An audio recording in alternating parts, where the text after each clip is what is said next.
Check 1 2 1 2. Oh, nice. Audio check 1 2. Check 1 2. Final audio check for main and just a thumbs up will let me head on. You all have audio? Okay.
Two one two 1 2. Check audio check 1 2. Okay. Cuts. Are you all good on audio? 1 2. Hey hey hey hey. Okay.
United States, accompanied by the Prime Minister of the United Kingdom.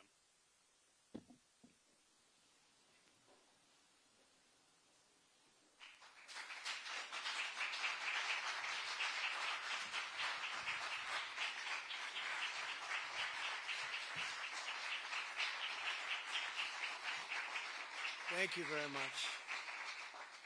Thank you very much. Great honor. Today it's my privilege to welcome the Prime Minister of a very special place, the United Kingdom, to the White House. Prime Minister Starmer, you've been terrific in our discussions. You're a very tough negotiator, however. I'm not sure I like that, but that's okay. Very, very special person. The Prime Minister and I have gotten off to an outstanding start. The U.S. and U.K. have a special relationship, very special, really like no other, passed down through the centuries, and we're going to keep it that way. We're going to keep it very strong as it is. Very importantly, I was just notified by letter from King Charles that he's extended through the Prime Minister a historic second state visit to the United Kingdom. And that's a great honor because it's never happened before. One person has never been extended that honor, and I really do call it an honor, but it's not for me, it's for our country. It's respect for our country. So I just want to thank you, and I want to thank King Charles. Thank you very much, and we accept. I don't know if the media is going to follow us. I have a feeling they might. Okay, thank you very much. Appreciate it.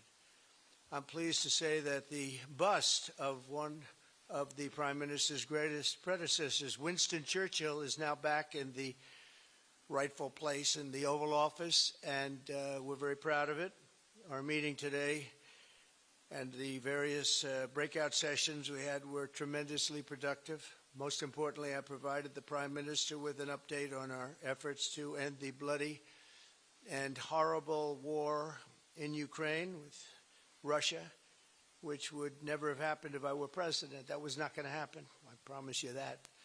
After 3 years of hellacious conflict, approximately 1 million Ukrainians and Russians have been senselessly killed, but the number, I believe, is much higher than that. Countless schools, hospitals, towns, and beautiful ancient churches have been absolutely obliterated. To begin the process of ending this spiral of death, I had historic back-to-back calls with President Putin, very successful calls, I might add, and President Zelensky, and my team also spoke with the Secretary General of NATO on numerous occasions, and we're working very hard to get that war brought to an end. I think we've made a lot of progress, and I think it's moving along pretty rapidly. And I want to thank all of the people that are here that have been working on it. And we'll let you know what happens. It'll either be fairly soon or it won't be at all. In addition, this week I met with President Macron of France, as you know, and held talks with members of the G7. Tomorrow, the progress toward peace will continue when President Zelensky visits the White House. He'll be here tomorrow in the early part of the day, and we'll be signing a historic agreement that will make the United States a major partner in developing Ukraine's minerals and rare earths and oil and gases, and we have a great understanding. I think it's going to be great for Ukraine. We're going to be at the site, and we'll be digging. We'll be digging. Dig we must. A big utility in New York, Con Edison, they used to have a sign, dig we must, and we will be digging.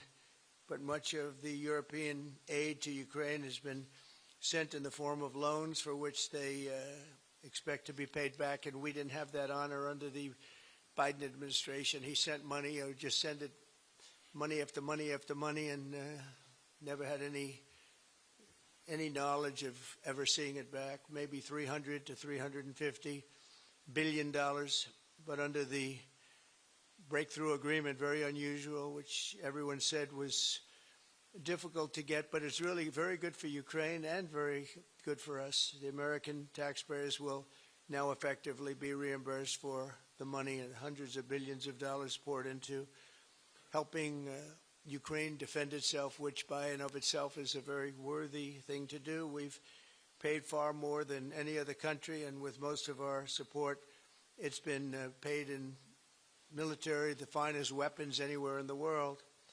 This includes vast amounts of military hardware, ammunition, and various other things that we now have to start rebuilding stockpiles. Additionally, the minerals agreement will provide the basis for a more sustainable future relationship between the United States and Ukraine, and thus stimulate the long-term prosperity that will help the Ukrainians rebuild their country. It's been demolished, and the ruined infrastructure. The infrastructure, as you know, is in very bad shape. In just over 1 month, our administration has already achieved more progress toward peace than years in the other administration, where they did nothing toward peace. They didn't understand what was happening. Our approach is basically common sense. As I said, so many of the things that we do are based on common sense. If you want peace, you have to talk, both sides. As I discussed with Prime Minister Starmer, the next step we're making is toward a very achievable ceasefire. We hope that that can happen quickly, because thousands of young people, in this case, we're not talking about Americans, we're talking about Ukrainians and Russians are being killed every week, thousands.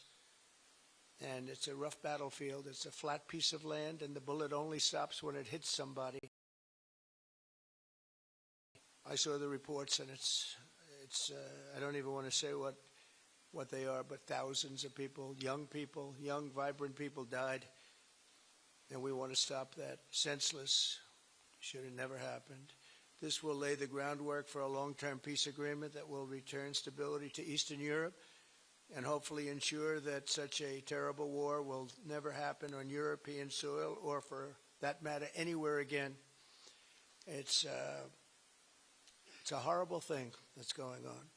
The disaster in Ukraine shows exactly why it's so important for the United Kingdom and other NATO partners to make large investments in their defense capabilities. In many cases, 4% or 5% of GDP would be appropriate.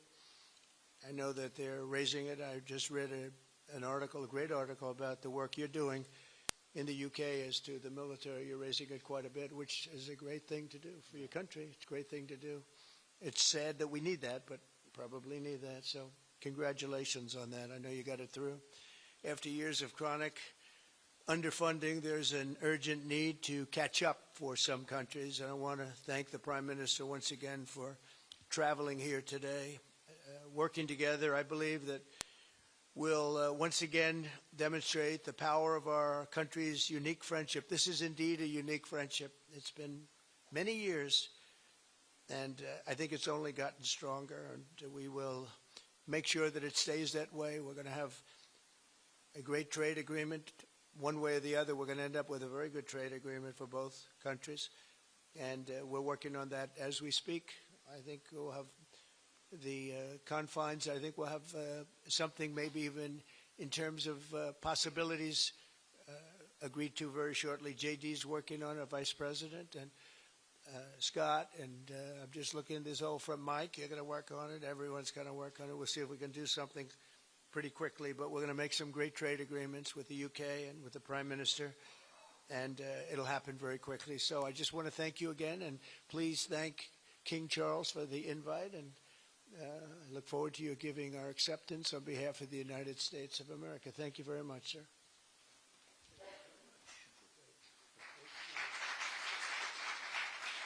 Thank you. Well, thank you very much, Mr. President. Thank you for your hospitality. Thank you for your leadership. This has been a very good and very productive visit. And with your family roots in Scotland and your close bond with His Majesty the King, it's good to know that the United Kingdom has a true friend in the Oval Office. And it was so good to see the bust of Winston Churchill back in its rightful place just a moment ago.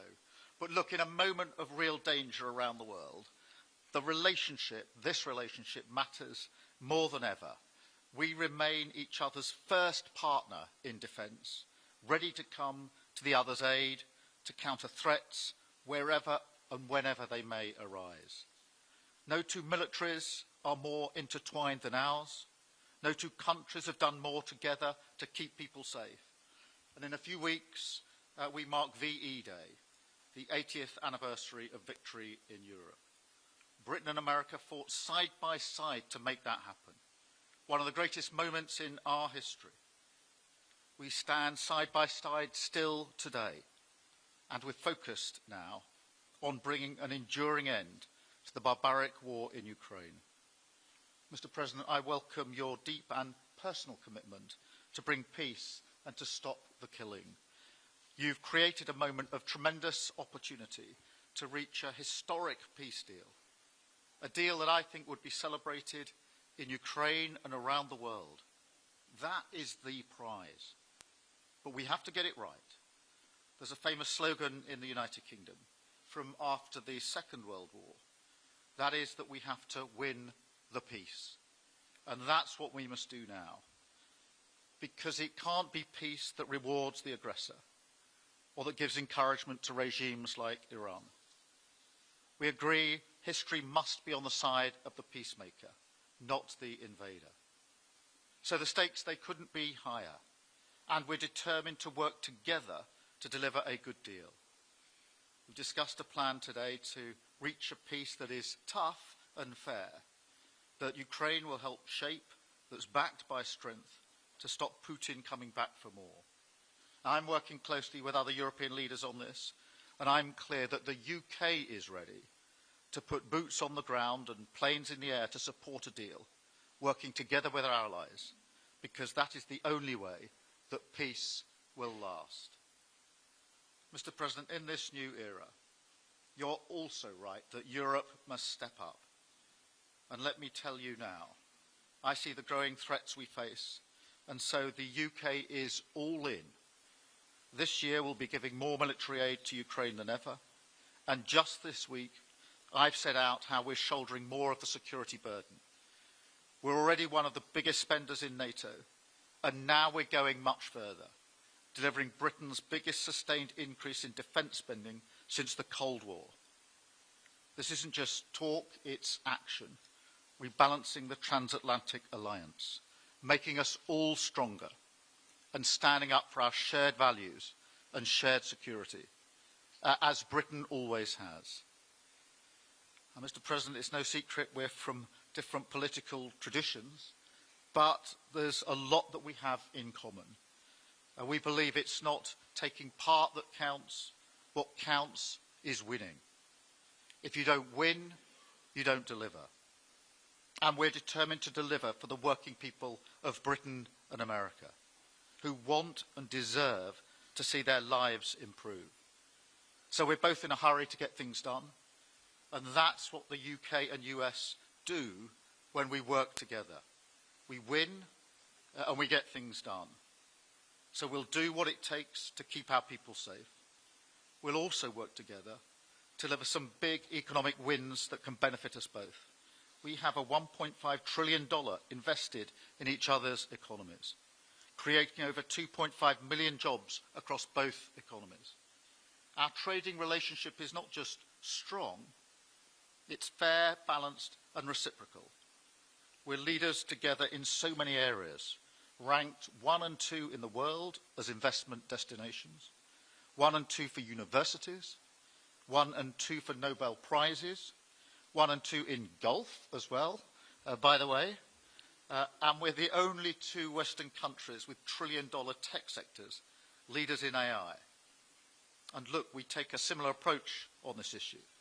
Instead of over-regulating these new technologies, we're seizing the opportunities that they offer. So we've decided today to go further, to begin work on a new economic deal with advanced technology at its core. Look, our 2 nations together shaped the great technological innovations of the last century. We have a chance now to do the same for the 21st century. I mean, artificial intelligence could cure cancer. That could be a moonshot for our age. And that's how we'll keep delivering for our people. There are so many opportunities. Keep our nation strong and fulfill the promise of greatness that has always defined this relationship. Finally, to underline the importance of this bond. It was my privilege and honour to bring a letter with me today from His Majesty the King, not only sending his best wishes, but also inviting the President and the First Lady to make a state visit to the United Kingdom, an unprecedented second state visit. This has never happened before. It's so incredible, it will be historic. And I'm delighted that I can go back to His Majesty the King and tell him that President Trump has accepted the invitation. So thank you. Our teams will now work together to set a date, and we look forward to welcome you in the United Kingdom. Thank you once again. Thank you very much. What a beautiful accent. I would have been president 20 years ago if I had that accent. Thank you very much. Okay, let's see here. Go ahead, please. Thank you, Mr. President. Earlier today, you told me that you believe that foreign countries pay tariffs, but Americans who are concerned about higher prices believe, as most people do, that they're paid by consumers when they import the country. Can you explain how you came to this belief that foreign governments are paying tariffs? And for the Prime Minister, did you discuss with President repeated statements of desire to annex Canada and the King concern over the President's apparent desire to remove one of his realms? So I'll go ahead. The first part, the tariffs are necessary because we've been treated very unfairly by many, many countries, including our friends, friend and foe. But we've been treated very unfairly in trade at levels that nobody's really ever seen before, and especially under the Biden administration, they really took advantage of the United States. I put massive tariffs on China during my 4 years. We had the best economy in the history of our country. Probably the best economy, maybe the best economy in the history of the world. And I used tariffs to even things up. And in particular with China, we took in hundreds of billions of dollars and we had no inflation. And it's a myth. It's a myth that's put out there by foreign countries that really don't like paying tariffs, and especially to even up. So we've been treated badly by a lot. We're using tariffs. And I find, and you just have to look at the numbers, but I find that it's not about inflation. It's about fairness, and the inflation for us has not existed, and I don't think it's going to exist. We're going to bring our car industry back. We're going to bring our chips back. We're going to bring so many things back to our country, including pharmaceuticals and drugs. And the thing that's going to get us there is tariffs. And I say often, it's my favorite word in the dictionary, but I always preface that by saying now, because I got into a lot of trouble with the fake news where they say that's not good, so I say God, love, family, wife, they're all my favorite words, but tariff is about number 4 or 5 on the list. But I will tell you, it's going to make our country rich, and it's going to stop us from being a laughing stock all over the world, because we have been taken advantage of like no country has ever been taken advantage of. Thank you very much. And look, we had a really good discussion, a productive discussion, a good discussion, as a result of which our teams are now going to be working together on an economic deal. Our teams are going to be working together on security in Ukraine. You mentioned Canada. I think you're trying to find a divide between us that doesn't exist. We're the closest of nations, and we had very good discussions today, but we didn't discuss Canada. Thank you. Please. Go ahead. Go ahead. Yes. Thank you. Hi, Natasha Clark from LBC. Mr. President, you've said you're working on a new trade deal with Britain, which we of course welcome. President Obama once said Britain was at the back of the queue for that trade deal. Where are we now? When do you think we're going to see that? And Prime Minister, the BBC has today admitted serious flaws over the recent Gaza coverage, suggestions of payments made to people linked to Hamas. Does the BBC still have your trust? Thank you. Well, they didn't do well with President Obama. He'd never got a lot of things done, and he didn't get a trade deal done that was of any importance or magnitude. We have we've had great discussions on trade, and I think we're going to have a deal done rather quickly as it can be done. We're going to have something, I think, rather quickly. We expect to do that. Okay? Please. On the BBC, look, I've been concerned about the programme in question. The Secretary of State had a meeting with the BBC. It was yesterday, it could have been the day before. Thank you. Jeff, go ahead. Thank you, sir. Pardon me. Mr. President, do you support Article 5 of the NATO treaty? And are you concerned that it might be triggered if European peacekeeping forces end up in Ukraine? I support it. I don't think we're going to have any reason for it. I think we're going to have a very successful peace, and I think it's going to be a long-lasting peace. And I think it's going to happen hopefully quickly. If it doesn't happen quickly, it may not happen at all.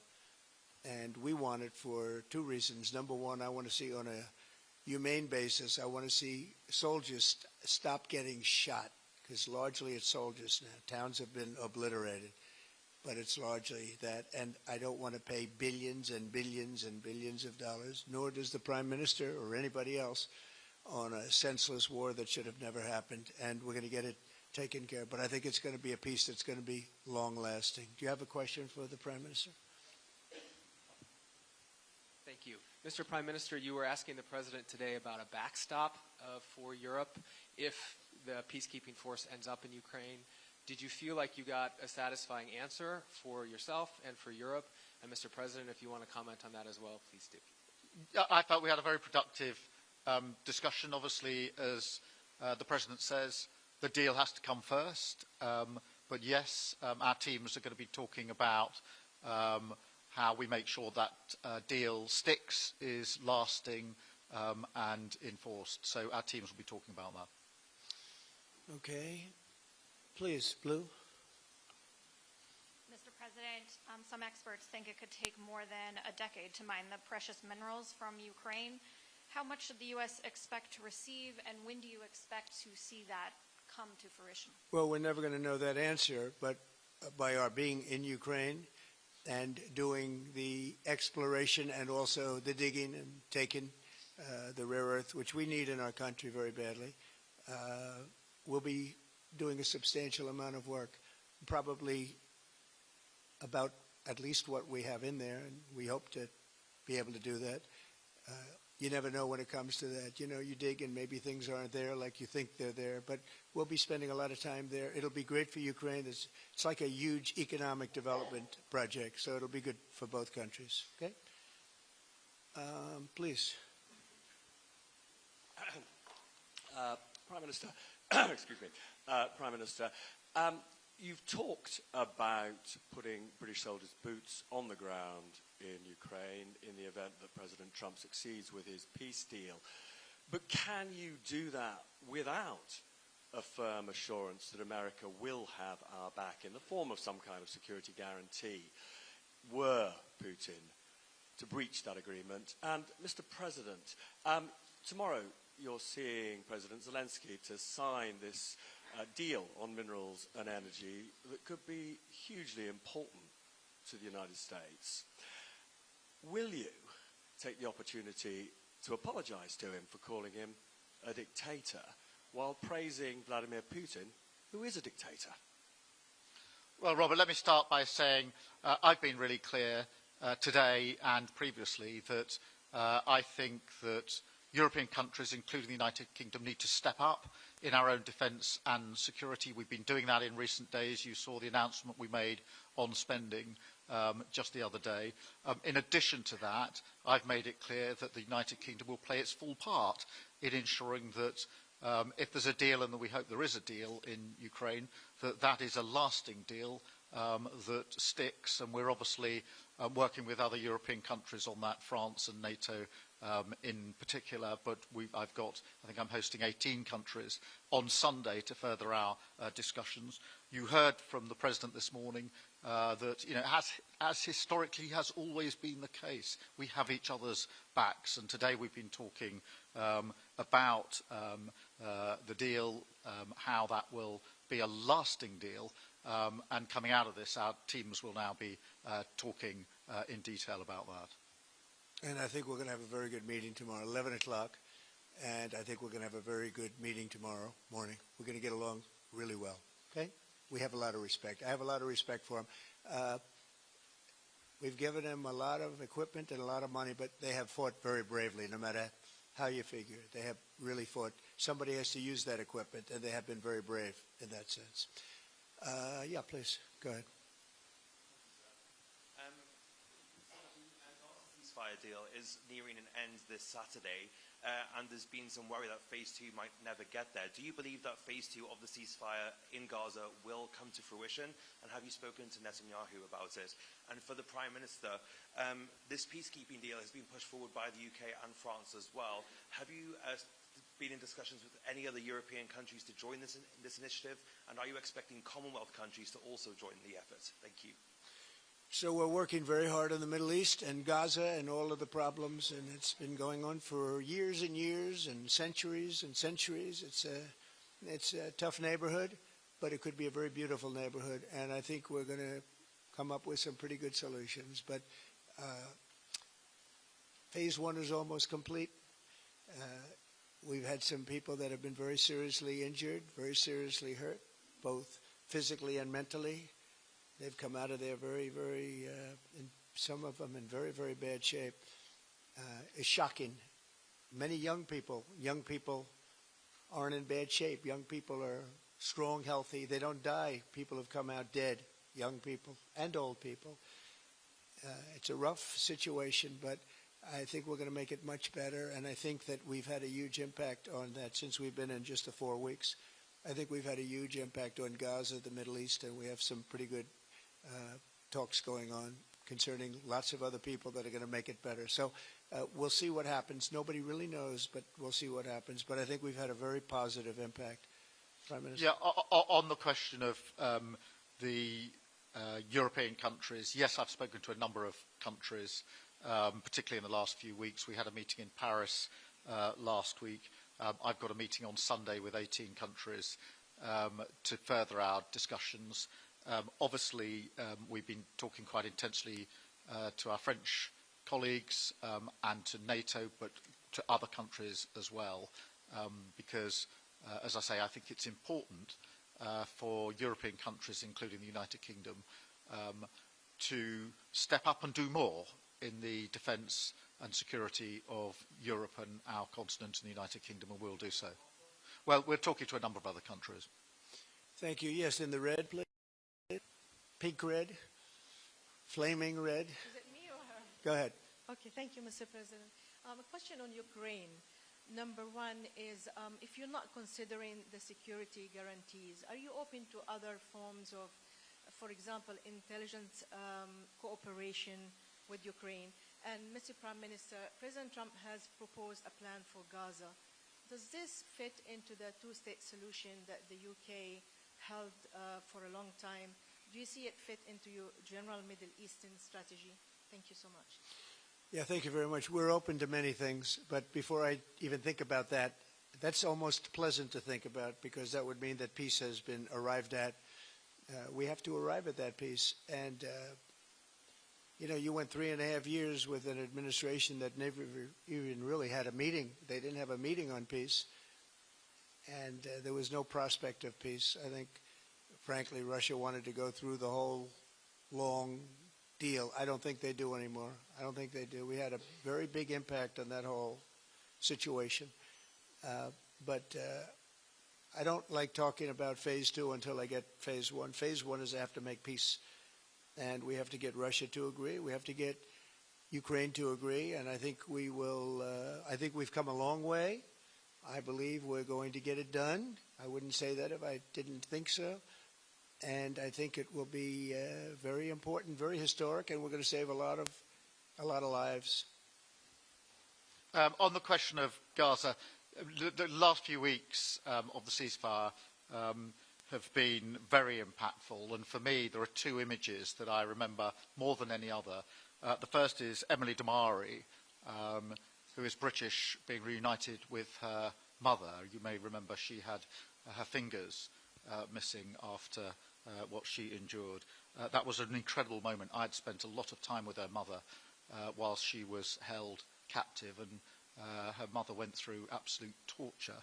The other image was thousands of Palestinians marching through rubble, trying to return to their communities and their homes. So we have to do everything we can to ensure that the ceasefire continues, so that more hostages can be returned, so that aid can be brought in that's desperately needed. We need to allow Palestinians to return and to rebuild their lives, and we must all support them in doing that. And yes, I believe that the two-state solution is ultimately the only way for a lasting peace in the region. And think of that, she came home with her fingers and part of her hand blown off. That's terrible. How bad does it get? And we had others that came home in much, much worse shape than that. Yeah. It's a terrible situation. Please, yes. Thank you. Mr. President, did our Prime Minister persuade you not to put tariffs on the UK? And if I may, Prime Minister, do you think that Vladimir Putin is a man who will keep his word? Thanks. He tried. He was working hard, I'll tell you that. He earned whatever the hell they pay him over there. But he tried. I think there's a very good chance that in the case of these two great friendly countries, I think we could very well end up with a real trade deal where the tariffs wouldn't be necessary. We'll see, but he earned whatever they pay him. He earned today. He was working hard at lunch, and I'm very receptive to it. I think we, in all fairness, in all seriousness, I think we have a very good chance at arriving at a very good deal. JD and Scott and Howard, all the people are working on it, and I think we have a good chance at arriving at a deal that could be terrific, really terrific for both countries. Okay, thank you. On the second part of the question, I think my views on Putin are pretty well rehearsed and pretty well known. My concern is that if there's a deal, and I hope there is a deal, that it must be a lasting deal, that it's not a temporary measure. And that is why I think it's really important that Putin knows that this deal, a historic deal, which I very much hope comes about, is there, and it's a lasting deal. And that we're able to deal with any inclination he has to go again or go further. I think we'll have two deals. I think we'll have a deal on ending the war, and I think we're going to end up with a great trade deal with you. And it's an honor to be with you, and I want to thank everybody very much. Thank you very much. Thank you. Thank you very much.